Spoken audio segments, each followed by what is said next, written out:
அந்த குண்டலினி அப்படின்னு இன்றைக்கி யோகத்தில் சொல்லக்கூடிய ஒரு பெயர்.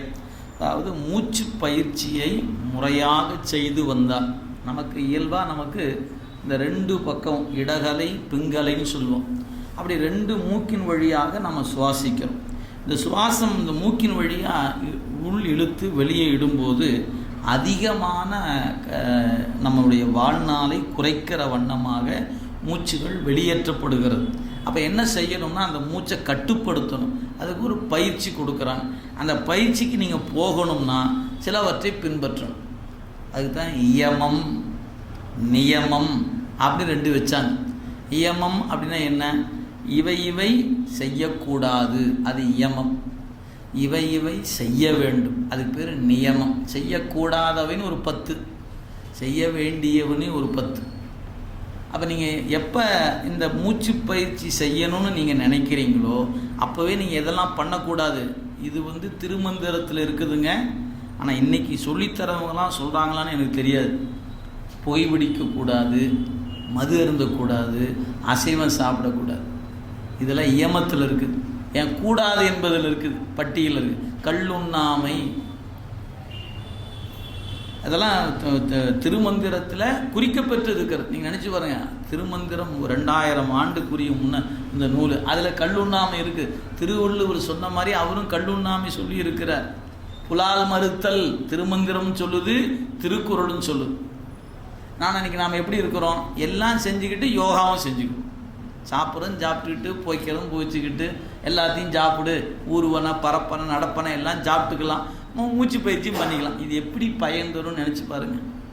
நான் சொல்வது எனக்கு அது நமக்கு தெரியாது. ஆனால் திருமந்திரம் வலியுறுத்துது. இவை தள்ள வேண்டியவை, அதுபோல் கொள்ள வேண்டிய பின்பற்றப்பட வேண்டியவை 10 அப்படின்னு போட்டுக்கிறார். இந்த ரெண்டையும் நீங்கள் 2 செமஸ்டர் பாஸ் பண்ணும் அப்படி வச்சுக்கோங்க. ஃபஸ்ட்டு செமஸ்டர் செகண்ட் செமஸ்டர் அப்படி ஒவ்வொன்றா பாஸ் பண்ணி வந்தால் இயமம் முடிஞ்சு நியமம். அப்புறம்தான் ஆசனம். 3வது ஆசனம், பத்மாசனம், வஜ்ராசனம், சிரசாசனம், கூர்மாசனம். இப்படி ஆசன முறைகளை பின்பற்றணும். இதை பின்பற்றி வந்த பிறகு தான் நீங்கள் மூச்சு பயிற்சி பிராணாயாமம். இது 4வது இடம். இது 3 பேப்பரை பாஸ் பண்ணி 4வது பேப்பரில் இருக்குது பிராணாயாமம். நான் என்ன பண்ணுறீங்களா, டைரெக்டாக 3வது பேப்பர் இந்த 1, 2 விட்டுடுங்க, நேராக மூச்சு பயிற்சிக்கு போயிட்டோம். இப்படித்தான் நிறைய வாத்தியார் சொல்லி கொடுத்துட்ருக்குறாங்க. இது எந்த முறையில்னு எனக்கு தெரியல, நூல் சொல்லலை. ஆனால் சொல்லி கொடுக்குறவங்க ஏன் அதெல்லாம் சொன்னால் மாணாக்கர் வரமாட்டாங்க. ஏன் நீங்கள் அதெல்லாம் சாப்பிடக்கூடாது, இதை சாப்பிடக்கூடாதுன்னா போப்பா அந்த வாத்தியார்கிட்ட போனால் அதை சாப்பிடக்கூடாது இதை சாப்பிடக்கூடாது, இந்த வாத்தியார் நமக்கு வேண்டாம்னு முடிவு பண்ணிடுவாங்க.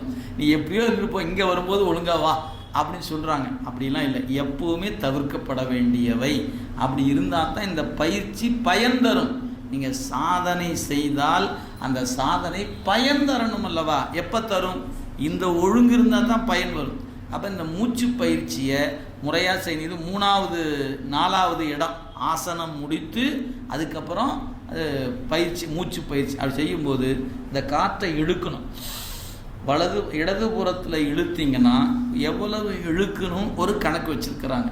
மாத்திரை அளவு அதுக்கு அவ்வளவுலாம் நம்மளால் இருக்குது, கடினம், எடுத்தோன்னு இழுக்க முடியாது. ஆனால் கொஞ்சம் கொஞ்சமாக பயிற்சியில் வரணும். ஆனால் ஒரு ஃபார்முலா இருக்குது. என்னன்னு கேட்டால் 1 பங்கு உள்ளே இழுக்கணும், 4 பங்கு உள்ளே வச்சுக்கணும், 2 பங்கு வெளியிடணும். 1:4:2. நீங்கள் எவ்வளோ வேணால் வச்சுக்கோங்க. இப்போ உதாரணத்துக்கு நீங்கள் 5 முறை நமசிவாயம் சொல்லும்போது இழுக்கிறீங்கன்னா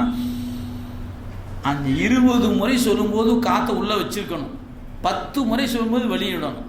வச்சிருக்கிறது ஈஸியாக இருக்கிறது எவ்வளோ கடினம். அப்போ நீங்கள் இந்த நாட்பட இந்த 5 6 ஆக்கணும், 7 ஆக்கணும், 8 ஆக்கணும், அப்படியே கொண்டு வந்து அவங்க சொல்கிறாங்க. ஒரு 64 கணக்கு வருது. 64 × 4 பங்கு × 2 பங்கு எங்கே போகிறது? நீங்கள் முத நாளே உட்காந்துன்னு வச்சுங்களேன், முடிஞ்சு போச்சு கதை, அவ்வளோதான். நம்ம ஒன்றும் பண்ண முடியாது. நீங்கள் நல்லா இருப்புக்கு 2 பக்கம் உட்காந்துட்டு 64 × 4 பங்கு, ஐயோ சாமி என்ன ஆகிறது, போச்சு மேலே போயிட வேண்டியதுதான். அந்த வேறு கணக்கு அப்படிலாம் இல்லை. கொஞ்சம் கொஞ்சமாக பயிற்சி எடுக்கணும். அப்போ நீங்கள் முதல்ல உட்காரும்போது உடம்பு ஒத்துழைக்கணும் இல்லையா? அதுக்கு தான் ஆசனம். அப்போ இதெல்லாம் ஆசனம் ஒழுங்காக வரணும்னா பின்பற்ற வேண்டியதை பின்பற்றினா தான் ஆசனம் வரும் நமக்கு. அப்போ இதுக்காக முதல் நிலை, 2ஆம் நிலை, 3ஆம் நிலை முடித்து 4வது நிலை இப்படி இழுத்து இருத்தி விட்டுக்கிட்டே வந்தீங்கன்னு வச்சுங்களேன். இப்போ அந்த 4 பங்கு 2 பக்கமே காற்று வெளியே போகாமல் உள்ளுக்குள்ளே தங்குது பாருங்கள். அப்படி தங்கி இருக்கும்போது என்ன பண்ணும், இந்த காற்று அப்படியே நமக்கு இந்த உச்சி பகுதியில் இங்கிருந்து எல்லா பகுதியும் உடம்புல பரவுது. இது நேராக கீழே என்ன ஆகும்னா, இந்த மூலாதாரத்தில் முதுகுத்தண்டின் கீழே ஒரு துளை இருக்கும். இந்த நம்ம இருக்கக்கூடிய முதுகுத்தண்டில் ஒரு துளை இருக்குது. அதில் ஒரு நரம்பு மண்டலம் மேல் நோக்கி வரும். அதனுடைய இணைப்பு உச்சி வரைக்கும் வரும். அதுக்கு பேர் தாங்க சுழுமுனா நாடின்னு பேர். இப்போ இது வலது நாடி, இது இடது நாடி. இந்த ரெண்டு நாடிக்கு நடுவில் போவது தான் சுழுமுனா நாடின்னு பேர். அந்த நாடியினுடைய அடிப்பகுதி அடைக்கப்பட்டு இருக்கும். இந்த அடைக்கப்பட்டிருக்கிற அந்த நாடி நீங்கள் இந்த மூச்சை 4 பங்கு நிறுத்தும் போது நீங்கள் பழகி கொண்டே வந்தால் ஒரு குறிப்பிட்ட நேரத்தை என்ன ஆகுன்னு கேட்டேன், இந்த அழுத்தம் போய் அந்த அடைப்பை திறந்து விடும். திறந்துச்சுன்னு அந்த காற்று, இப்போ மூக்கு வழியாக வர வேண்டிய காற்று தண்டு வழியாக மேலே ஏறும். அப்படியே ஜிவ்வுன்னு மேலே ஏறும். போய் உச்சியை தொட்டுச்சுன்னா ஒரு அமுத மழை பொழி. அந்த அமுதத்தை பருகிறவன் அசையாமல் அப்படியே உட்காந்துக்கும். அவனுக்கு எதுவுமே தேவையில்லை. ஏன், அந்த அமுதம் அவனுக்கு தேவையான அத்தனையும் கொடுத்து. அதான் காலே உண்டியாய், காற்றே உணவாக இருக்கிற காலம் அப்போ தான்.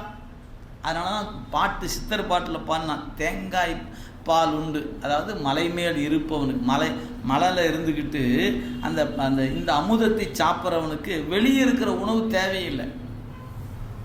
இது வேறு, ஏன்னா அவங்க இந்த முறையை பின்பற்றுவதனால அப்படிலாம் பாடியிருப்பாங்க. ஆனால் நமக்கு திருமந்திரத்திலேயே இந்த குறிப்பு சொல்லப்பெறுகிறது. இங்கே போய் முட்டும். இப்போ இதுக்கு என்ன பண்ணுவாங்க, இங்கே ஆதாரத்தில் 6 இடங்கள், விநாயகர், அதுக்கப்புறம் பிரம்மா, திருமால், உருத்திரன், மகேஸ்வரர், சதாசிவம் அப்படின்னு 6 இடம். 6 இடத்துலையும் அந்த மூர்த்தியை தியானிக்கணும். அந்த தியானத்தும் போது அதுக்குரிய மந்திரம், அதுக்குரிய தாமரை ஒன்றொன்னா சிந்திச்சு வந்தால் இந்த குண்டலினி சக்தி மேலே வரும்போது இங்கே சகசரதளம் அப்படின்னு பேர். முதல்ல புருவ மத்தி ஆக்னை அப்படிங்கிறபடி இந்த இடத்துக்கு வரும். இங்கிருந்து சிந்திச்சிங்கன்னா உயிர் உணர்வு இங்கே நிற்கும். இங்கே நின்றுட்டா இங்கிருந்து பழகி அது மேல் நோக்கி 12 அங்குலத்தில் போய் மேலே நிற்குங்க. இது பிரம்மரந்திரம் என்று பெயர், சகசரதளம் என்று பெயர். இங்கிருந்து மேலே 12 அங்குலம், அது பேர் மீதானம் என்று பெயர். இதெல்லாம் திரு உந்தியார்லையும் இருக்குது, திருமந்திரத்திலும் இருக்குது. இப்போ இது சும்மா வராது. இது இப்படி பயிற்சி பண்ணி அந்த பிராணாயாமத்தின் வழி இப்படியே மேலே ஏறி போய் முட்டும்போது பொழிகிற மழை, அந்த மழை தான் அமுத மழை. அந்த அமுதத்தை பருகும்போது பல நாட்கள், பல ஆண்டுகள் அதிலேயே இருக்கலாம். புற உணவுகள் தேவைப்படாது. அப்படி இருந்து இறைவனை காண்பதற்கு முயற்சி பண்ணுவது. இதுதான் சைவ நெறி சொல்லுகிற தியானம் பயிற்சி. இதுதான் அதனுடைய யோக நெறி. இது நமக்கு இன்றைக்கி நம்ம இன்னும் சில பேர்லாம் வேறு மாதிரிலாம் இருக்கிறாங்க. எது தெரியுங்களா, மயக்க தருகிற வஸ்துக்களை சாப்பிட்டுட்டு எதை நினச்சிக்கிட்டு சாப்பிட்டோமோ அதுவாகவே இருக்கலான்னு நினச்சிட்டு அவங்க, இது வடநாட்டில் இருக்குது, எது வேறு வகையான நிலை. அவங்கெல்லாம் பார்த்திங்கன்னா இந்த மயக்கம் தருகிற பொருள் இருக்குது பாருங்கள், அது போன்றவற்றையெல்லாம் புகைப்பது. நீங்கள் சொல்லணும், வெளிப்படையாக சொன்னால் கஞ்சா முதலானவற்றை புகைத்துக்கிட்டு சிவாய நம ஹரஹர மகாதேவா அப்படின்னே அதை புகைச்சிக்கிட்டு அந்த மகாதேவர் நினச்சி அந்த மயக்கத்தில் அதுலேயே இருப்பான். இது அவன் செயற்கையாக இருப்பது. நமக்கு அப்படி சொல்லப்படலைங்க. ஆனால் ரெண்டுக்கும் வேறுபாடு இருக்குது. அந்த நிலை வேறு, இந்த நிலை வேறு. நமக்கு திருவருள் உதவியால் மேலே உயிர் உணர்வு மேலே போகணும். அப்படி போய் அந்த அமுதத்தை பருகி கொண்டு திளைத்து நிற்பது